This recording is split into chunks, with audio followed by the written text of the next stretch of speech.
जी, हमने neuron cover किया, then is perceptron. अक्सर औकात हम न्यूरॉन को और परसेप्ट्रॉन को इंटरचेंजेबली यूज करते हैं, but there is a technically difference between the neuron and the perceptron. Neuron was proposed earlier than the perceptron, और परसेप्ट्रॉन का कॉन्सेप्ट लेटर आया। और परसेप्ट्रॉन में वो सारी शॉर्टकमिंग्स जो हमें देखने में मिल रही हैं न्यूरॉन के मॉडल के अंदर, तो परसेप्ट्रॉन का मॉडल जो है वो उन तमाम शॉर्टकमिंग्स को कवर करता है।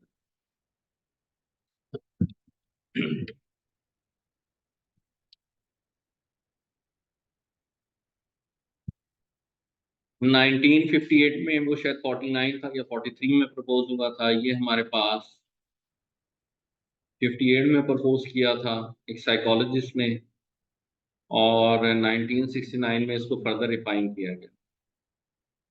तो ये जो आपको दिखाई दे रहा है, इसमें भी इसी तरह से इनपुट्स आ रही हैं, मल्टीपल इनपुट्स, और ये आउटपुट जनरेट कर रहा है। Now, what is the difference that you can see between the perceptron and the axial neuron that we discussed in last session? जो हमने हमारे पास इनपुट्स एक करके आए थे, और यहाँ पे जो है ये ज़्यादा वहाँ पे भी ज़्यादा थे, मल्टीपल हमने 3 टाइम देखी। एक्चुअली तक थी ना, वहाँ पे ये W1 W2 ये यहाँ पे नहीं हुआ। राइट, वेट्स वहाँ पे नहीं थे, यहाँ पे हमारे पास वेट्स प्रपोज हो गए थे परसेप्ट्रॉन। तो ये वेट्स क्या करते हैं, ये हमने अभी थोड़ी देर पहले बात की थी, जो शॉर्ट कमिंग्स डिस्कस की थी हमने तमाम न्यूरॉन्स की, वो सारी कवर करता है ये परसेप्ट्रॉन। और वो कैसे करता है, ये वेट की पहली आपको सिग्निफिकेंस बताऊं कि वेट के थ्रू जो हम ये बात कर रहे थे यहाँ पे, लेट्स सपोज आपके लिए जॉब ज़्यादा इंपॉर्टेंट है और बाकी चीज़ें इंपॉर्टेंट नहीं है। किसी चीज़ को आप जब एक वेट असाइन कर देंगे, उसका मतलब है आप उसको एक सिग्निफिकेंस लेवल असाइन कर, ठीक हो गया। आपने देखा होगा, आप यहाँ पे जब एमएस का एडमिशन टेस्ट दिया होगा आपने, तो इन्होंने कहा होगा 30% आपके टेस्ट की वेटेज है, 70% आपकी लास्ट डिग्री की वेटेज, ऐसी है।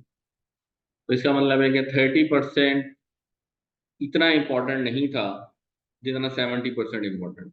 आप 30% में 100/100 भी मार्क्स ले लें, लेकिन 70% में अगर कम मार्क्स हैं तो आपको एडमिशन मिलने के चांसेस कम होंगे।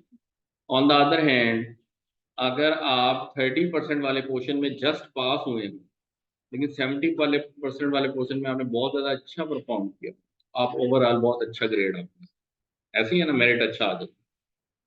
तो जिस भी चीज़ को हमने वर्थ ज़्यादा असाइन करनी होती है, ये तो हम ही असाइन करते हैं ना, 70% रखना है या 30% रखना है। ये हम समझते हैं कि लास्ट डिग्री बहुत इंपॉर्टेंट है एज कम्पेयर टू टेस्ट। एक दिन की प्रैक्टिस या कुछ हफ्ते की आपकी प्रैक्टिस या लर्निंग इतनी इंपॉर्टेंट नहीं है जितने आपकी लास्ट डिग्री की ओवरऑल परफॉर्मेंस है। तो 70% वो होना चाहिए 30%। तो इसी तरह से जो फैक्टर ज़्यादा अहम आपको लगेगा उसकी वेटेज हम बढ़ा देंगे, और जो फैक्टर कम इंपॉर्टेंट होगा उसकी वेटेज कम कर देंगे। अगर आपके लिए नॉलेज सीकिंग या मेरा जो मैं बाउंड करता हूँ आपको सेशन मार्क्स पे, ये आपकी नज़र में इतने इम्पोर्टेंट नहीं है जितनी आपकी जॉब ज़्यादा इम्पोर्टेंट है। तो मे बी आप 0.6 वेटेज असाइन कर देंगे जॉब को या अपनी वेकेंट स्लॉट को, और 0.2 में भी आप नॉलेज सीकिंग को और सेशनल बाउंडिंग को असाइन करें। तो क्या होगा कि 60% आपके लिए, आपके पास वेकेंट स्लॉट होगी या नहीं होगी, आप बहुत ज़्यादा डोमिनेट करेगा वो फैक्टर आपकी वेकेंट स्लॉट को। अगर आपको जॉब से छुट्टी मिलेगी तो आप आएंगे, वरना नहीं। और अगर वो फैक्टर ऑन हुआ और बाकी ना भी ऑन हुए, तो ऑटोमेटिकली ज़्यादा चांसेस हैं कि फाइनल आउटपुट आप ऑन हो। क्लियर हो रही है बात, समझ आ रही है?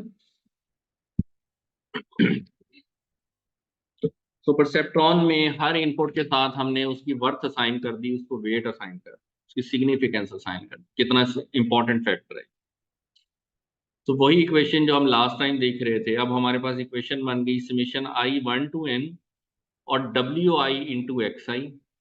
If greater than equal to threshold, then आपके पास आउटपुट 1 जनरेट हो जाएगी। अदरवाइज आपके पास आउटपुट, अगर ये थ्रेशोल्ड को क्रॉस ना कर सका, तो आपके पास आउटपुट जो है वो 0 जनरेट हो। क्लियर?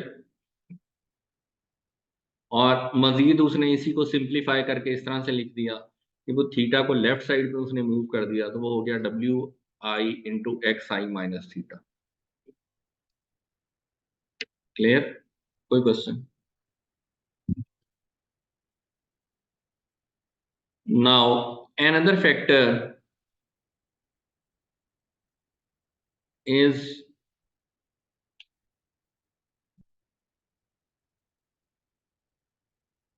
साइनेप्सिस या बाइसनेस, जो हम लास्ट टाइम डिस्कस कर रहे थे।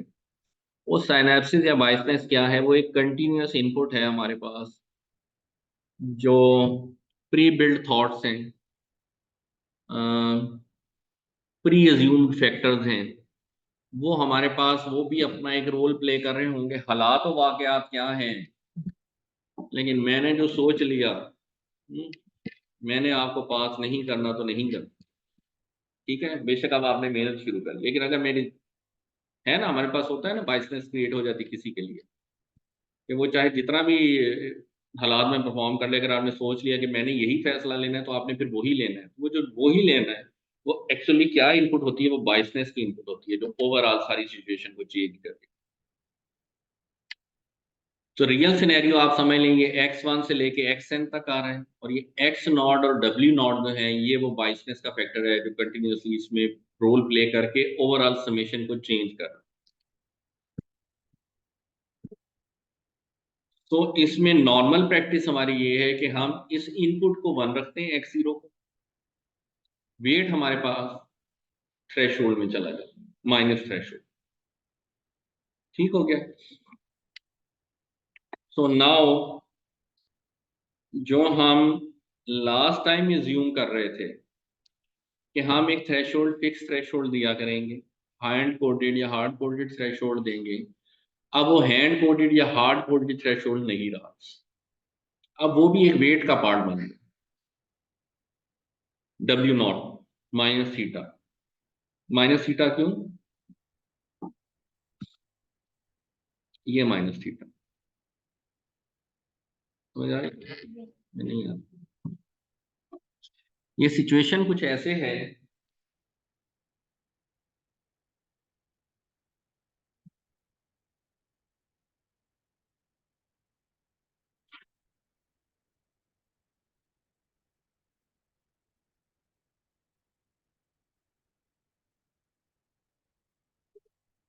जो थीटा था हमारे पास, जो हम पहले राइट साइड पे कंसीडर कर रहे थे, हमने उसको ज्यूम कर लिया कि ये जो हमारा है ना, ये थीटा का रोल प्ले करेगा।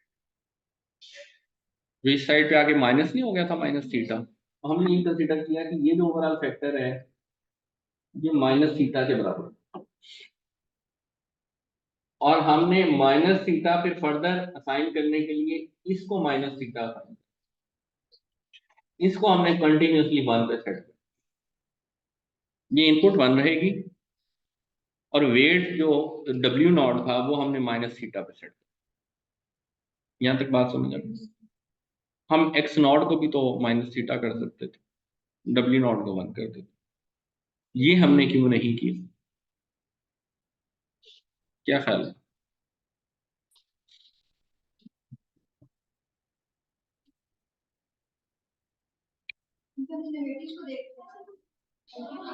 एक और एंगल से समझो। पिछले AI सेमिनार का सेशन याद करो, मैंने आपको वहां पे वो 3 तस्वीरें दिखाई थी, GPT-1, GPT-2, GPT-3, और आपको दिखाया था नेटवर्क बढ़ता जा रहा है, डेटा साइज ज्यादा है, वो येलो सी पिक्चर थी। तो जो नेटवर्क बढ़ता जा रहा था, वो एक्चुअली क्या चीज बढ़ती जा रही थी?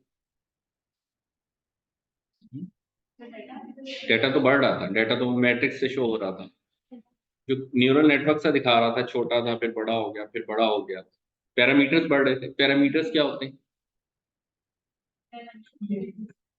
वेट्स। आप वेट्स बढ़ा रहे थे। जब हम कहते हैं ना कि GPT-3 के अंदर 175 बिलियन पैरामीटर्स थे, तो इसका मतलब है उस पर 175 बिलियन वेट्स थे।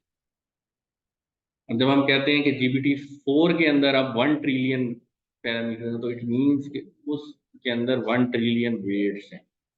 तो जो सारी लर्निंग है, वो इन वेट्स के अंदर होती है। जब ये सही आंसर देता है,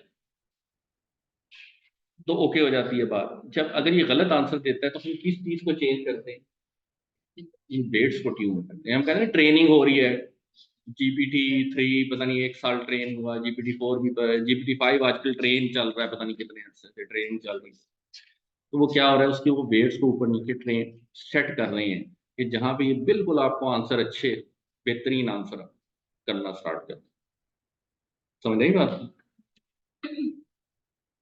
तो जो वापस आता हूँ इसी बात पे कि मैंने आपको कहा हम थीटा इसमें क्यों नहीं दिया, ये इसमें क्यों नहीं दिया, क्यों हमने W0 को ही माइनस थीटा का और इसको 1 कह दिया, क्योंकि लर्निंग कहाँ पे होती है, इसलिए हमने इसको वेट पे साइन किया ताकि ऑटोमेटिकली ये इसको भी लर्न करे कि मैंने अपना थ्रेशोल्ड क्या सेट करना। अगर मैं इसको यहाँ पे सेट कर देता फिर ये फिक्स हो जाता। समझ आई बात? लर्निंग है वेट्स की। तो जब मैंने इसको इस वेट में साइन कर दिया तो अब ये भी लर्न करेगा rather than हैंड कोडेड और हार्ड कोडेड। क्लियर हो गई बात?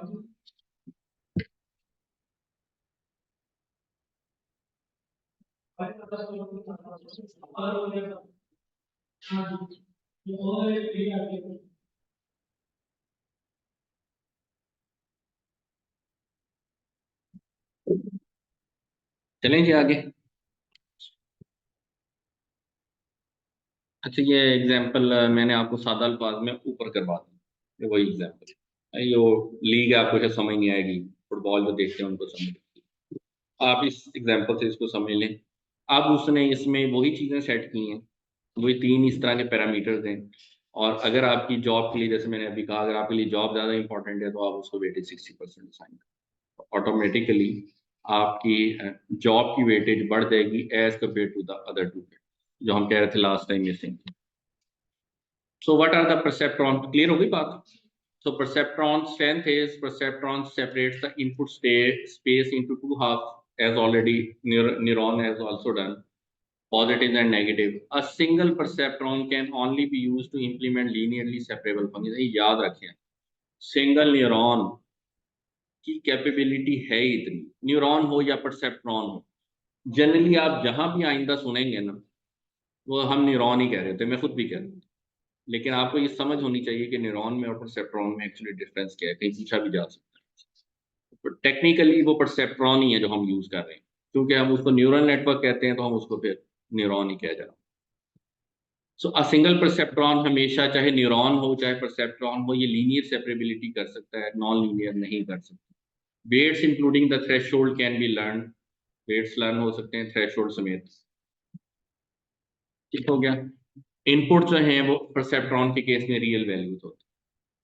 ठीक हो गया? अगेन दोबारा एम्फेसाइज करने के लिए, आप जरा आर्टिफिशियल न्यूरल नेटवर्क पढ़ेंगे, जब पढ़ाऊंगा तो वहां पे मैं भी न्यूरॉन बोलूंगा, और न्यूरॉन में हम दे रियल वैल्यूज रहे होंगे, तो वो एक्चुअली बैक एंड पे होगा परसेप्ट। जी, हम रियल वैल्यूज भी ले सकते, बाइनरी भी ले सकते। मतलब इसमें फ्लेक्सिबिलिटी ज्यादा है न्यूरॉन की। ये हमें लिमिट नहीं कर रहा कि हमने 2 ही वैल्यूज लेनी है, जितनी लेना चाहें आप ले सकते। सो परसेप्ट्रॉन वर्सेस मैक्लोपिट्स न्यूरॉन, जो हमने लास्ट स्लाइड सेशन में देखा, उनमें डिफरेंस यही है। आप लेफ्ट साइड पे देखेंगे तो ये न्यूरॉन की क्वेश्चंस हैं, जिसमें न्यूरॉन की क्वेश्चंस में और परसेप्ट्रॉन की क्वेश्चन में सिर्फ डिफरेंस वेट्स का, जो WI से रिप्रेजेंट हो रहा है, बाकी बिल्कुल सेम। तो जो हमारे पास सिग्निफिकेंस का फैक्टर है वो यहाँ पे आ गया, जो कि पहले मिसिंग थी। मेरा ख्याल है मैं इकट्ठे सेट बना रहा था तो ये मिक्सअप हो गया। वालेकुम सलाम।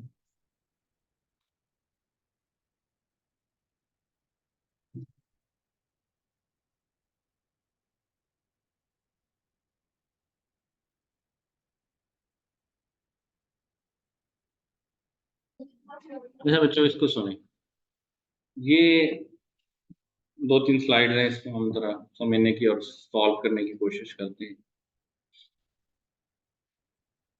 हमने न्यूरॉन्स को समझ लिया या परसेप्ट्रॉन, यहाँ पे अब न्यूरॉन ही कह रहे हैं, ये परसेप्ट्रॉन। ये जो न्यूरॉन है, हमने ये देखा कि इसमें कुछ इनपुट्स आती हैं और ये कुछ आउटपुट जनरेट करता है। हमने एक न्यूरॉन को एक्चुअली लर्न करवाना है। लर्निंग क्या होती है? ट्रेनिंग करवानी है। ट्रेनिंग क्या होती है?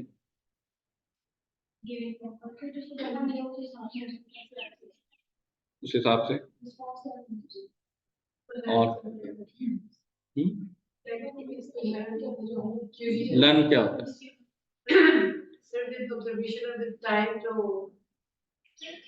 ठीक हो गया। न्यूरल नेटवर्क में लर्निंग क्या है?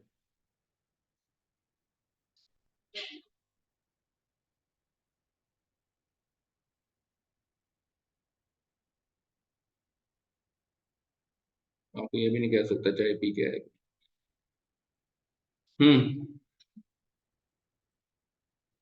गौर करें, दिमाग की बंद खिड़कियां खोलें, हवा आएगी। अभी मैंने थोड़ी देर पहले जिक्र किया था।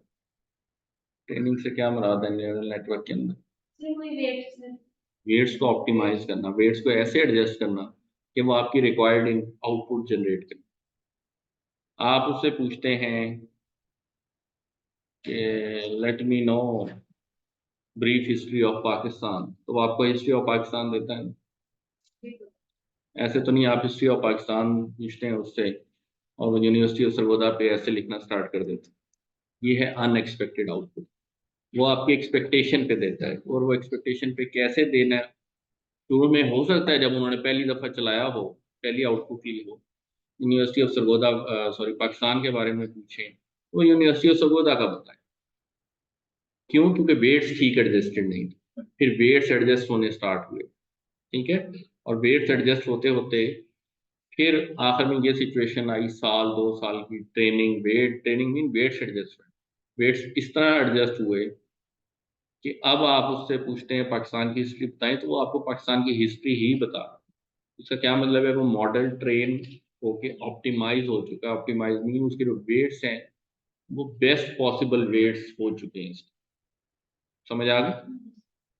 अब ये आपको एक न्यूरॉन उसने दिया है, उसने कहा ये एक न्यूरॉन की सिंगल प्रॉब्लम है। एक न्यूरॉन की आपने लर्निंग करवानी है।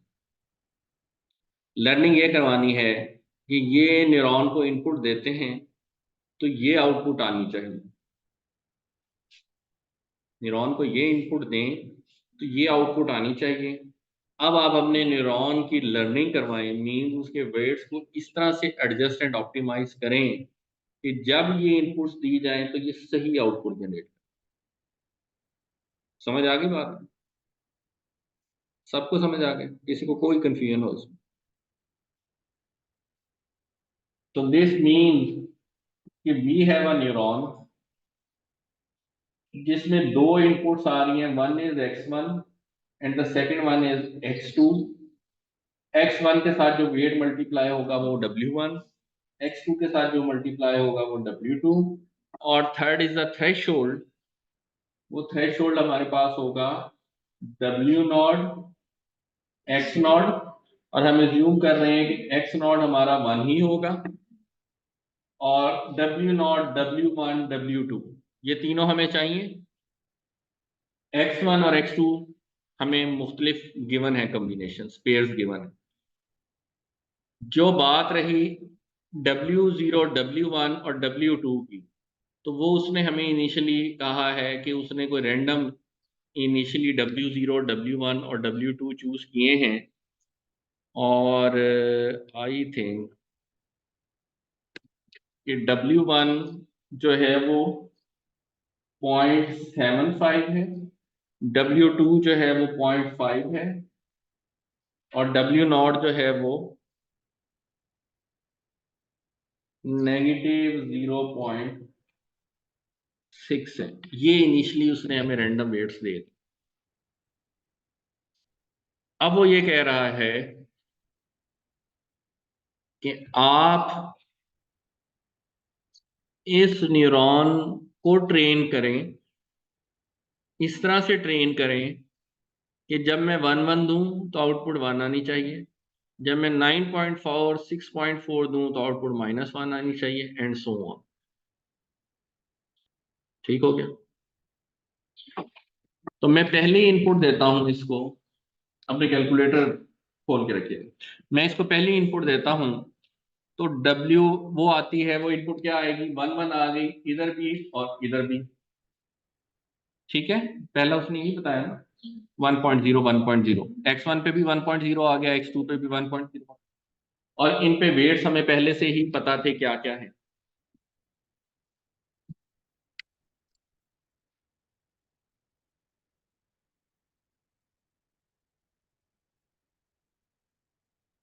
ठीक हो गया नहीं? तो मल्टीप्लाई करें जनरेट सम, क्या बनेगा? 1 इंटू 0.75 प्लस 0.5 माइनस 0.6, क्या बना?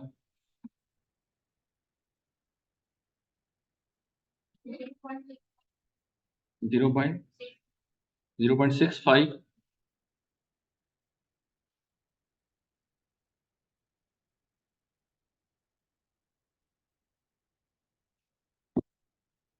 अच्छा, आप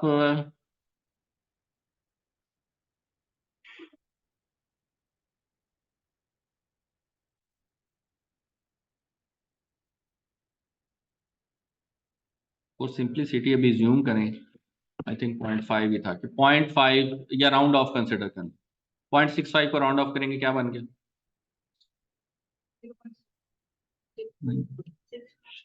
फ्लोर सीलिंग करें, फ्लोर सीलिंग ही कहते थे, 0.65 को सीलिंग फ्लोर करें, क्या आएगा? 0.5 से बड़ा है ना, तो 1 में कन्वर्ट हो गया। ठीक है, अगर हम इसको बाइनरी में कन्वर्ट करना हो, -1 और 1 की बाइनरी में कन्वर्ट करना हो, तो 0.5 से अगर बड़ा होगा तो 1 हो जाएगा, अदरवाइज वो -1 की तरफ चला जाएगा। तो थ्रेश होल्ड समझ, ठीक है, 0.5 आपका थ्रेश होल्ड है, तो ये 1 आ गया। आंसर एक्सपेक्टेड आया, एक्सपेक्टेड ही आया ना, इसने जो जनरेट किया वही एक्चुअल आंसर था, और इससे जो एक्सपेक्टेड आंसर आया वो भी वही है जो एक्चुअल है। तो हमें कुछ करने की जरूरत नहीं, हम अगले सैंपल पे मूव कर देंगे। अगले सैंपल में चलें, क्या आया? 9.4,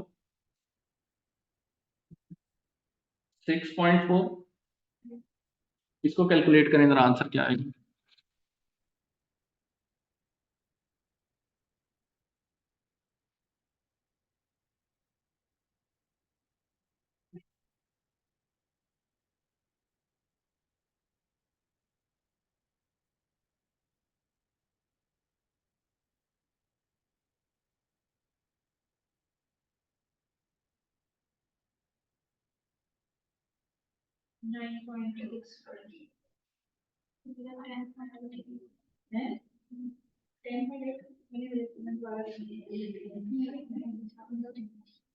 किसी का 9.65 या 10.8 आया, 9.65 या 10.85 है, 9.65, तो 2 का आया, इसका मतलब वो ठीक होगा, आपने गलती की।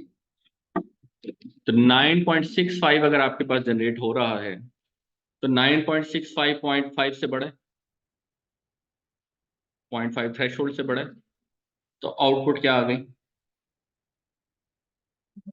1। हमने कहा था थ्रेशोल्ड से बड़ा होगा तो 1, थ्रेशोल्ड से छोटा होगा तो -1, तो 0.5 से बड़ा है, आउटपुट क्या आ गई? एक्सपेक्टेड आउटपुट आई है 1, एक्चुअल आउटपुट क्या है? -1। आ गया एरर। यही काम जीपीटीज भी कर रहे हैं, जो 2-2 साल करते रहते हैं ना, वो यही काम होता है। आपके पास एक न्यूरॉन है, उनके पास पता नहीं कितने सारे न्यूरॉन, सारे न्यूरॉन्स पे यही काम होता है। अब एक्सपेक्टेड में और एक्चुअल में आ गया डिफरेंस, तो हम निकालते हैं एरर।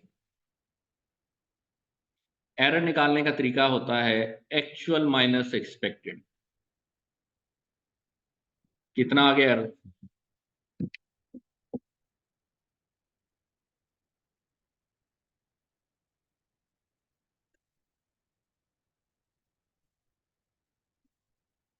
जल्दी जल्दी बच्चों, हर चीज कैलकुलेटर पे करने को नहीं कहा, मेरी बात समझें पहले। Actual minus expected is the error. Actual हमारे पास जो था वो 1 आया था, और ये एक्सपेक्टेड -1। एक्चुअल क्या था? 1 एक्चुअल -1, वो एक्चुअल है, वो रियल है, ये एक्सपेक्टेड निकला है, जो है -2 आ गया, -1 माइनस +1 इज -2, वो एक्चुअल है। वो रियल ऐसे होना चाहिए, रियल ऐसे ही होता है, ठीक है, वो रियल सिनेरियो है, ये हम एक्सपेक्ट कर रहे हैं इस मॉडल से।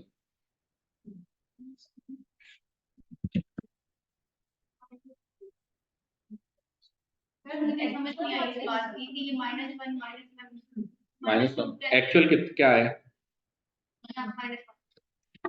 मैं आपको फॉर्मूला एरर का क्या बताया, error is actual minus expected. Actual कितना है, एक्सपेक्टेड क्या है?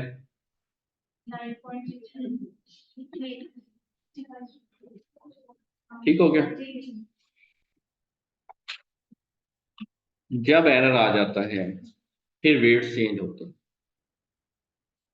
फिर वेट्स की ट्यूनिंग स्टार्ट होती है, जैसे हम कहते हैं वेट्स ऑप्टिमाइज हो रहे हैं, चेंज हो रहे हैं। वेट्स की ट्यूनिंग कैसे होती है, उसके लिए जो सबसे सिंपल फार्मूला है, जो सबसे लर्निंग का सबसे सिंपल फार्मूला है, उसमें हम दो और फैक्टर्स को कंसिडर करते हैं। हम कहते हैं हमारी जो वेट्स की लर्निंग होगी एक्चुअली,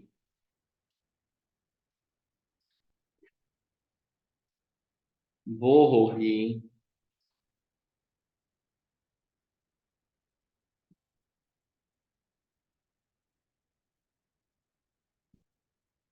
ऐसे।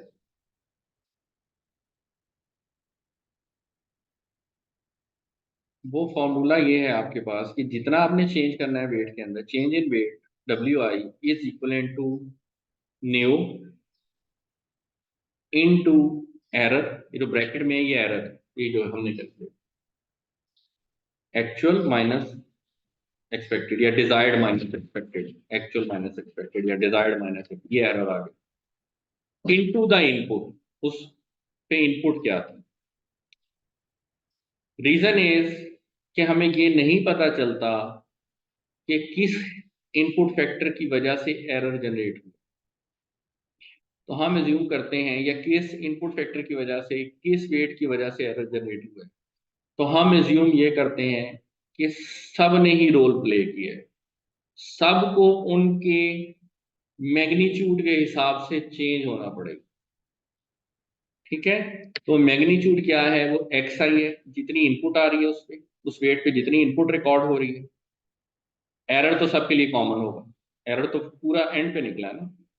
एरर को मल्टीप्लाई करेंगे मैग्नीट्यूड इनपुट पे। अगर आपने फॉर एग्जांपल W1 को चेंज करना है, तो हम ये देखेंगे कि ओवरऑल एरर पहले जनरेट कितना हो, मल्टीप्लाई बाय द इनपुट जो उस पर रिसीव हो रही थी वो कितनी, ठीक है।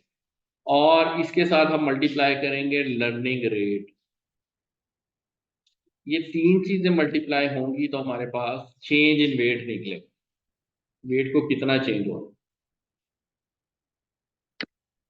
अब आसानी के लिए मैं आपको एक चीज और बताता हूं। आपका लेट्स सपोज लर्निंग रेट क्या होता है, लर्निंग रेट होता है कि आपने इतना, कितनी की एडजस्टमेंट करनी है। फॉर एग्जाम्पल आप खुदाना खास्ता एडवांस AI के मिड में फेल हो, आप जाके क्या करेंगे, आप आपने तो पास होना है, आप क्या करेंगे, आप तरके दुनिया करके एडवांस AI पढ़ने लग जाएंगे, ऐसे करेंगे? नहीं। कौन करता है ऐसे? ऐसे तो कोई नहीं करेगा, खाना पीना भी छोड़ दिया, सारी एक्टिविटीज तर्क कर दी, सिर्फ एडवांस AI पढ़, ऐसे तो नहीं होगा। पहले हो सकता है आप घंटा पढ़ रहे थे, अब आप घंटे के बजाय आप 4 घंटे पढ़ना स्टार्ट कर देंगे एडवांस AI पास। काम नहीं। हेलो। जी जी हैं। ओके। तो आप क्या करते हैं, आप एडजस्टमेंट करते हैं, ऐसे ही करते हैं ना आप। आपको लगा कि मुझे एफर्ट ज्यादा करनी है, लेकिन ये नहीं लगा कि सारी ही एफर्ट इधर कर, आप उधर अपनी एडजस्टमेंट्स करेंगे। Same is the concept with learning rate. आपका एरर आ गया, आपको मैग्नीट्यूड भी पता चल गया, अब ये तो नहीं होगा जितना एरर आया इधर, इधर की तरफ निकले थे, गलत तरफ निकल गए, या जिस डायरेक्शन में पढ़ रहे थे एडवांस को गलत पढ़ने लग गए, किसी बुक को पढ़ रहे थे जिसने हेल्प नहीं किया, आप छोड़ के सारा कुछ तर्क करके दूसरी बुक पकड़ के बिल्कुल उसमें, ऐसे तो नहीं करेंगे। आप थोड़ी सी मेहनत अपनी बढ़ाएंगे या अपनी डायरेक्शन थोड़ी सी बेहतर करेंगे, ऐसे ही होगा। यहाँ पे भी यही हो रहा है। हम ये कह रहे हैं कि जितना एरर है उतने हिसाब से ही सारे वेट को उठा के ना बदल। हम ये देखेंगे कि ये जो लर्निंग रेट होता है बहुत छोटा फैक्टर रखते हैं, जनरली ये 0.1 के अंडर, 0.1 के अराउंड अराउंड।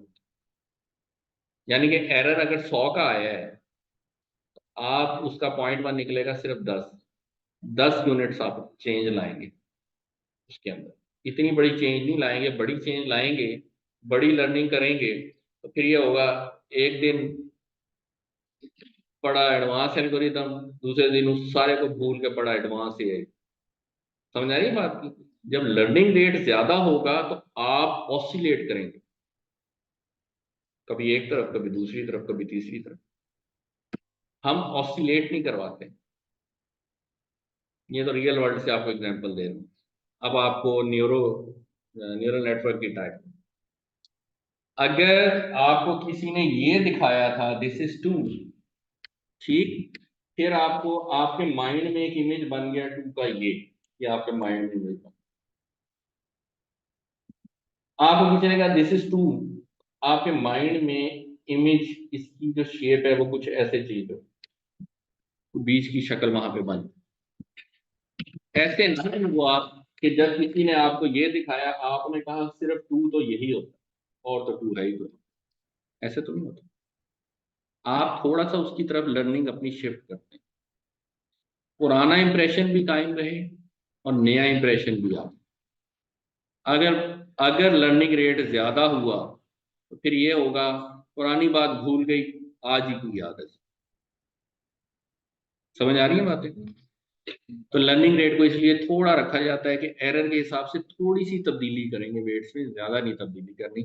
अगर ज्यादा करेंगे तो पिछला नॉलेज रिटेन नहीं कर पाएंगे, हम ऑसिलेट करेंगे, सिर्फ रीसेंट चीजें याद रहेंगी, पुरानी भूलते जाएंगे। जी, लिंक हो रहे हैं डाउट? कोई नहीं।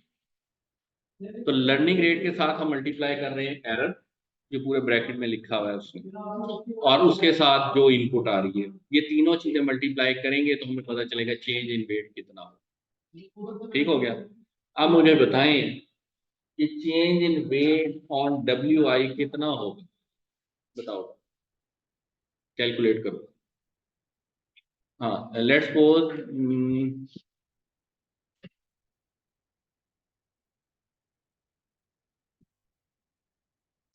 लर्निंग रेट जो है, जो न्यू है आपके पास, वो 0.2 है, कैलकुलेट करो।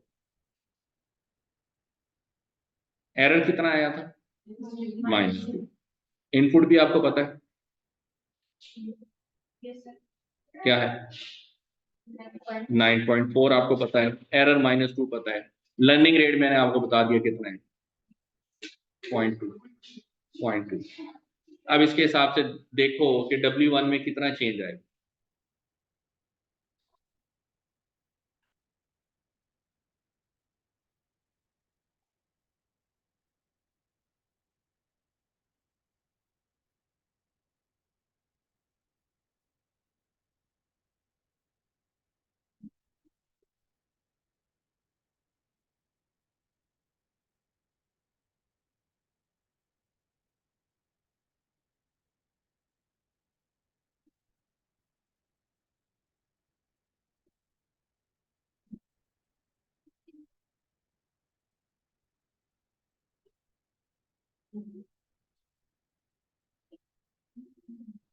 जी, क्या निकला आंसर है?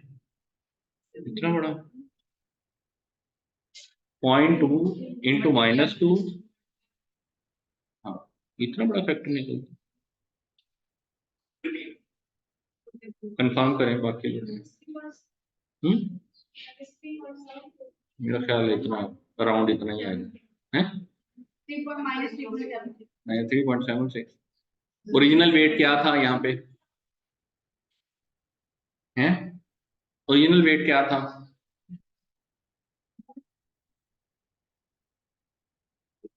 जी बच्चों, ओरिजिनल वेट क्या था यहाँ पे?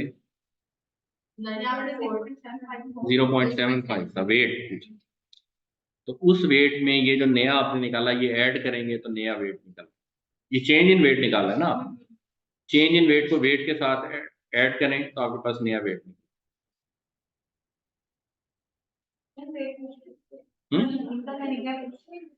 कुछ नहीं।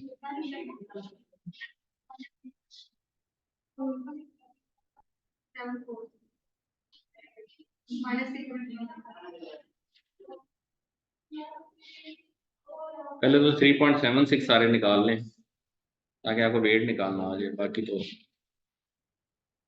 अगर नहीं निकल रहा तो पूछें।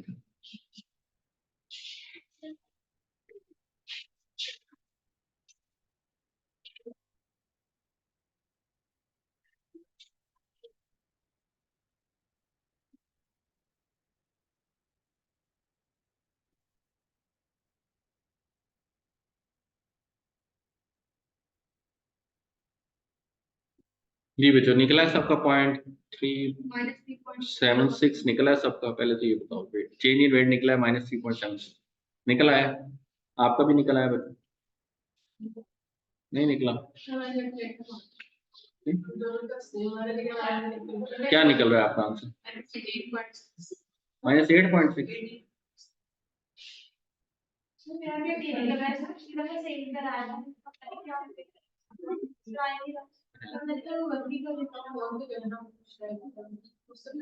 टू को मल्टीप्लाई करें, चले मैं करवाता हूँ। 0.2 0.2 इंटू 2 इंटू 9.4। सिर्फ मैंने साइन नहीं लगवाया, आप साइन को मेरा कहीं और मिस यूज कर रहे थे। साइन तो माइनस रहेगा ना, ओवरऑल 7 आ जाएगा।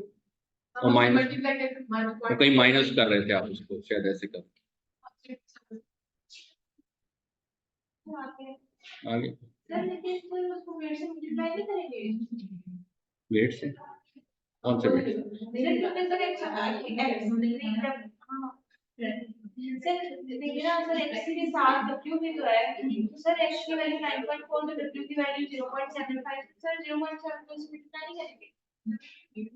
इस वेट में चेंज आना है ना, एंड पे इसमें ऐड कर देंगे जो चेंज आपने निकाली। जो -3.76 निकाली है उसमें 0.75 ऐड करें ऐड।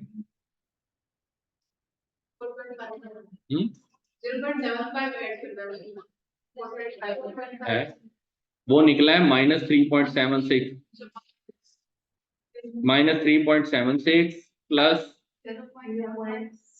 0.7 -3.01।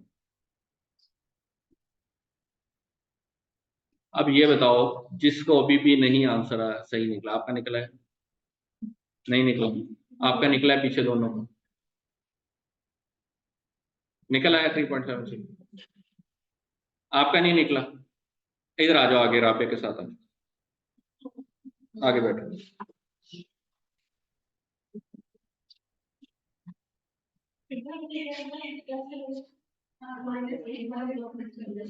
देखें इनका राबे तो देखें कहाँ है गलती हो रही, गाइड करें।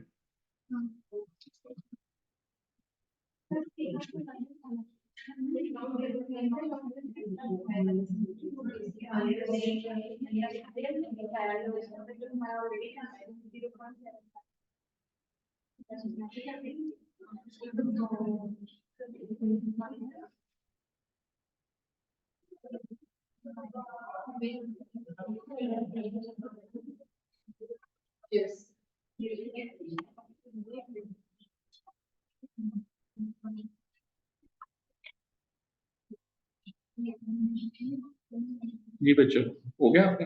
समझ आ गई है?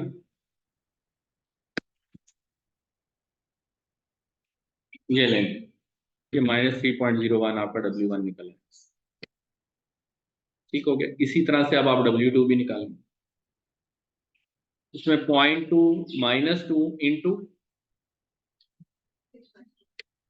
6.4 करो जल्दी से।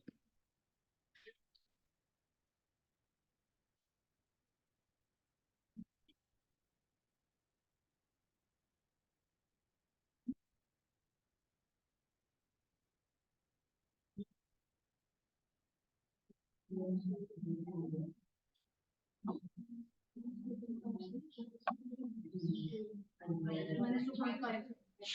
2.56 प्लस वेट 0.5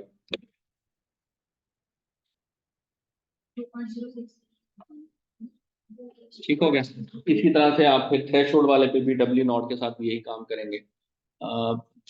0.2 इंटू -2 इंटू 1, क्योंकि उसका वेट 1 ही है ना कंटिन्यूसली, सॉरी उसकी इनपुट 1 है।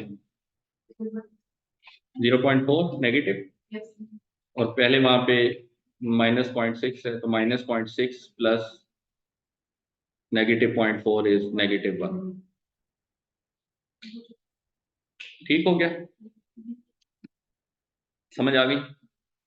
ये जो इतना हमने अभी एक, हमने तो नहीं, आप इतनी मुश्किल में आए हैं, ये किस वजह से आए हैं, किसके लिए आए हैं? सेकंड रिकॉर्ड के लिए, सिर्फ सेकंड रिकॉर्ड के लिए।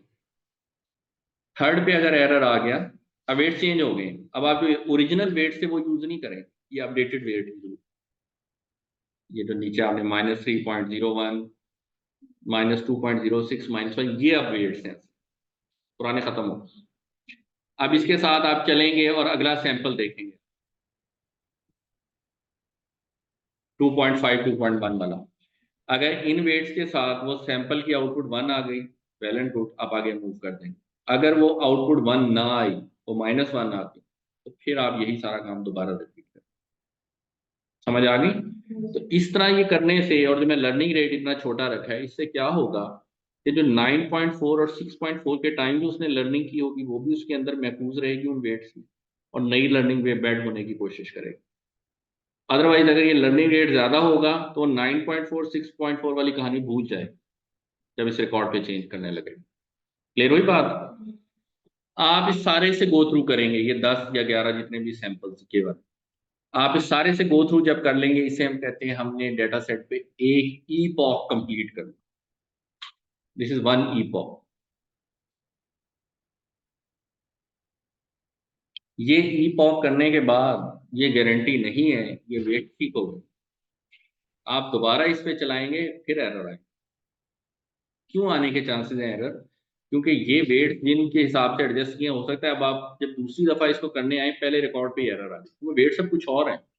पिछले वेट्स पे वो ठीक दे रहा था, 1 1 आउटपुट 1 दे रहा था, अब वेट्स बदल गए, हो सकता है नए वेट्स के साथ पहला रिकॉर्ड एरर देने लगे। समझ आई बात? तो ओवरऑल आप इसकी मल्टीपल ईपॉक्स करते हैं, इस डेटा सेट पे मल्टीपल आइट्रेशंस करते हैं। ठीक हो गया? और कब तक करते हैं? जब तक आपने थ्रेशोल्ड सेट किया होता है कि इतने, फॉर एग्जांपल सादा तौर पे आपको बताता हूं कि इतने सैंपल्स जो हैं वो ठीक क्लासीफाई हो गए, ठीक है, उनकी आउटपुट ठीक आ रही है, तब जब तक वो इतने सैंपल्स 80 या 90% की आउटपुट ठीक नहीं आती, आप चलाते रहेंगे चलाते रहेंगे। ठीक है? और जीपीटी वाले भी यही कर रहे हैं, साल साल जो चलता रहता है ना, बार बार वो डेटा सेट पे बार बार आइटरेशंस कर रहा है, बार बार आइटरेशंस कर रहा है, बार बार वेट्स चेंज कर रहा है, जब तक वो एक एक्सेप्टेबल थ्रेशोल्ड को मीट नहीं करता। जब वो कर जाता है उसका वर्जन वो रिलीज कर, ये आ गया जी जीपीटी का नया वो, इतने सारे पैरामीटर्स। क्लियर हुई बात? तो आप इसमें खुद से भी मेरा ख्याल है एक आधा एक दो और सैंपल आगे ट्राई कर लीजिएगा, कि नए वेट्स के हिसाब से हो सकता है आपको ज़्यादा बेहतर समझ आएगी। कोई क्वेश्चन? मेरा ख्याल है हो गया टाइम भी हमारा।